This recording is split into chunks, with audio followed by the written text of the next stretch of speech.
मोहन गोयल पूछ रहा है कि सर आपने doctrine of privity of consideration से ये तो बता दिया कि सर, है ना, यदि वाई पे नहीं कर पा रहा है तो उसके बिहाफ पे जेड पे कर सकता है, provided it is accepted by x. Payment इसकी वजह इससे एक्स को एक्सेप्ट कर ले तो वो वैलिड कर कंसिडरेशन है। Okay sir. अब ये बोल रहा है सुहान गोयल कि सर, कि सर, है ना, पे तो कर सकता है, रिसीव भी थर्ड पार्टी कर सकता है क्या? तो यदि इसने बोला है कि मेरे बिहाफ पे आप पेमेंट वहां दे दीजिए, ये मिस्टर ए को दे दीजिए, मेरी बजाय उसको दे दीजिए, और ए ने रिसीव कर लिया, तो क्या ही प्रॉब्लम? बट इसका doctrine of privity of consideration से कोई ताल्लुकात नहीं है। ठीक है, ये एक जनरल बात है। ठीक है, चलिए नेक्स्ट। अब एक और बात, सर, अपन ने ट्री में पढ़ा था, वापस वीडियो ऑन कर लो रे, भागने की जरूरत नहीं है, वापस वीडियो ऑन करो सब जने। अपन ने पढ़ा था कि सर ट्री बनाते वक्त पढ़ा था ना कि सर ऑफर आता है, एक्सेप्टेंस आता है, प्रॉमिस आता है, प्रॉमिस में कंसिडरेशन का एलिमेंट जुड़ता है। सर, कंसिडरेशन में एलिमेंट का जब जुड़ जाता है तो एग्रीमेंट बन जाता है। एग्रीमेंट लीगली एनफोर्सेबल कब होता है? जब लॉफुल ऑब्जेक्ट होता है, लॉफुल कंसिडरेशन होता है। यानी कि ट्री का लेफ्ट हैंड साइड तो ये बोल रहा है कि सर, कॉन्ट्रैक्ट बनाने के लिए कंसिडरेशन का एलिमेंट जरूरी है, दोनों पार्टीज के लिए जरूरी है। हाँ, इसके कुछ एक्सेप्शन है जहां एक ही पार्टी को कंसिडरेशन मिला है तो भी वो वैलिड कॉन्ट्रैक्ट होगा, जब खुद कानून ने लिस्ट दे दी तो हम इंटरफेयर नहीं करेंगे। ये तो हो गई एक बात। अब ट्री का राइट हैंड साइड बोल रहा है कि सर, न केवल एलिमेंट होना चाहिए कंसिडरेशन का, पर वो लॉफुल कंसिडरेशन होना चाहिए। यानी कि ब्राइब के नेचर में जैसा कॉन्ट्रैक्ट कंसिडरेशन नहीं होना चाहिए। जैसे राघव काबरा को नौकरी की जरूरत थी, किसी इसका ड्रीम था कि मैं तो गवर्नमेंट जॉब ही करूंगा, तो इसने गवर्नमेंट डिपार्टमेंट के एचआर मैनेजर के साथ में एक एग्रीमेंट बनाया, क्या? तुम मुझे नौकरी दो, मैं तुम्हें 10 लाख रुपए दूंगा। ओके। एक तो हमारे नेताजी सुभाष चंद्र बोस थे जो कह के चले गए, तुम मुझे खून दो, मैं तुम्हें आजादी दूंगा। और राघव कावड़ा जी बोले, तुम मुझे नौकरी दो, मैं तुम्हें 10 लाख रुपए दूंगा। This sounds more practical today, है ना भाई राघव? चलिए, तो अब कर लिया।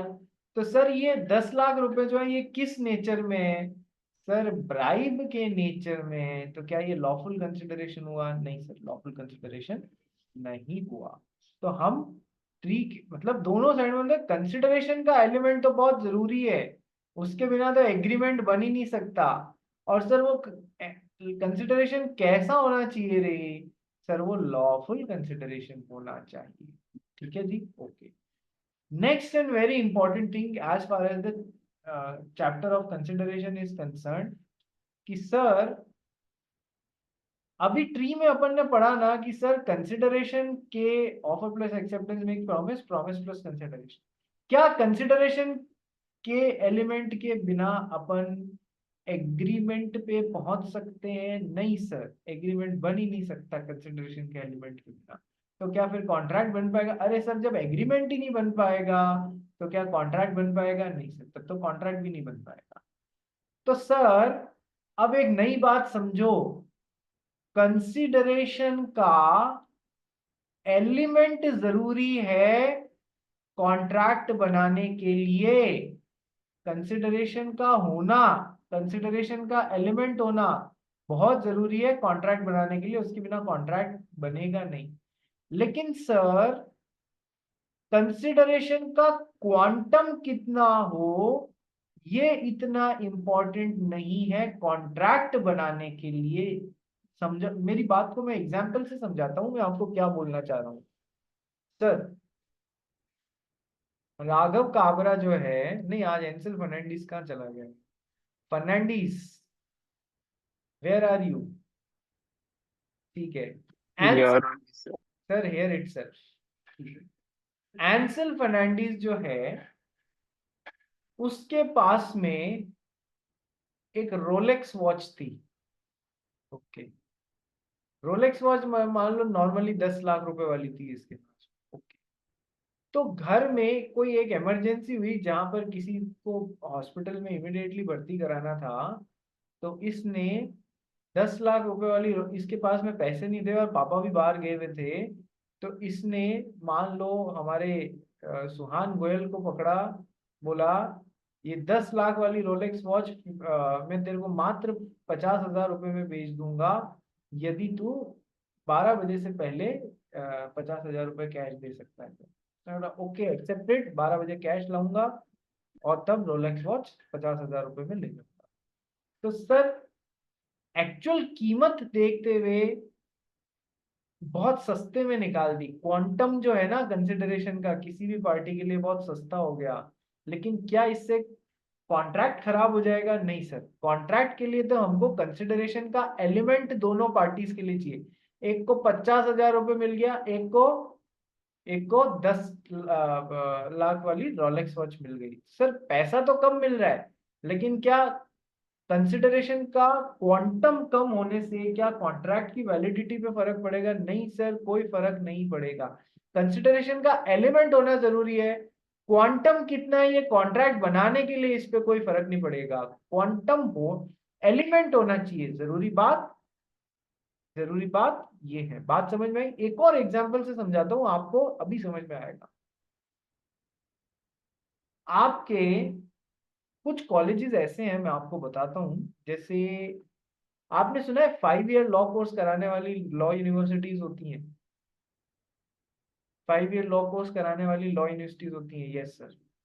तो राजस्थान के जोधपुर में एक नेशनल लॉ यूनिवर्सिटी है, उसको सरकार ने बोला चलो आपको यूनिवर्सिटी खोलनी है, हम आपको जमीन दान में दे देते हैं।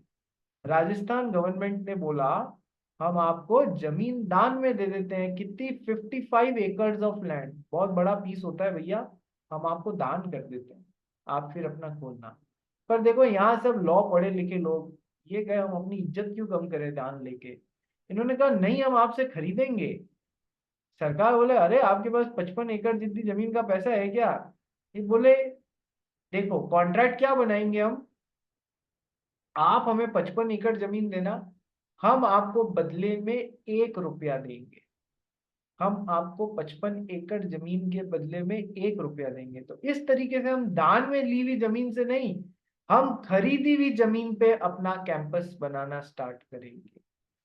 ये 1 रुपए का एलिमेंट क्यों रखा?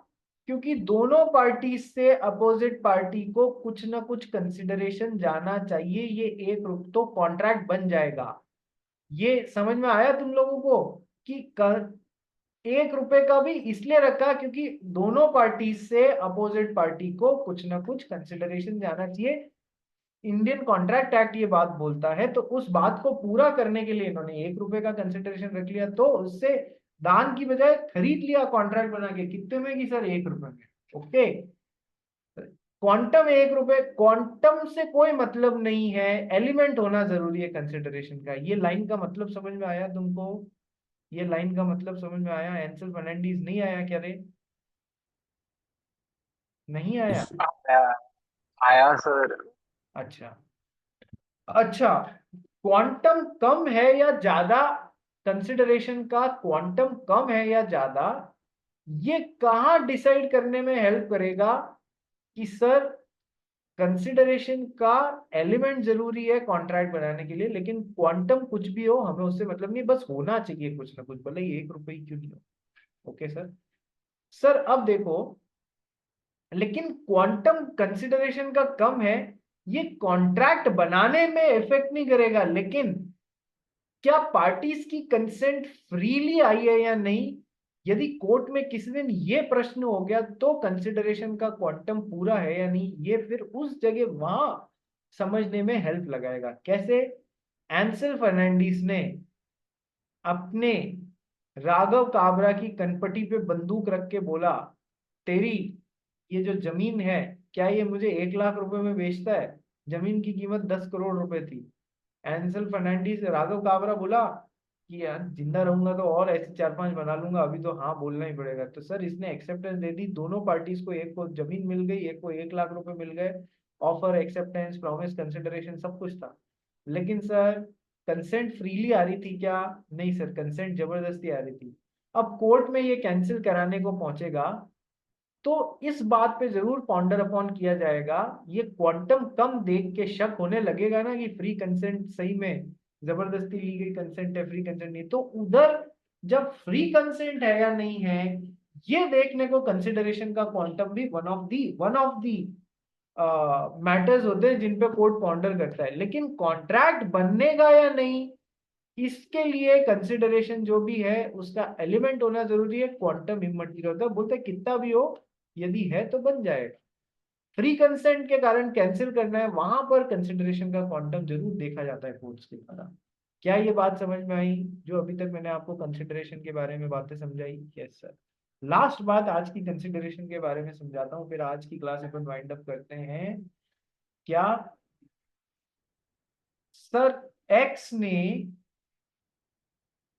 वाई को कुछ देने का वादा किया, मान लो अपना घर, तो y से जो x को कंसिडरेशन मिल रहा है, y से जो x को कंसिडरेशन मिल रहा है वो x की इच्छा पे मूव करना चाहिए इसकी तरफ।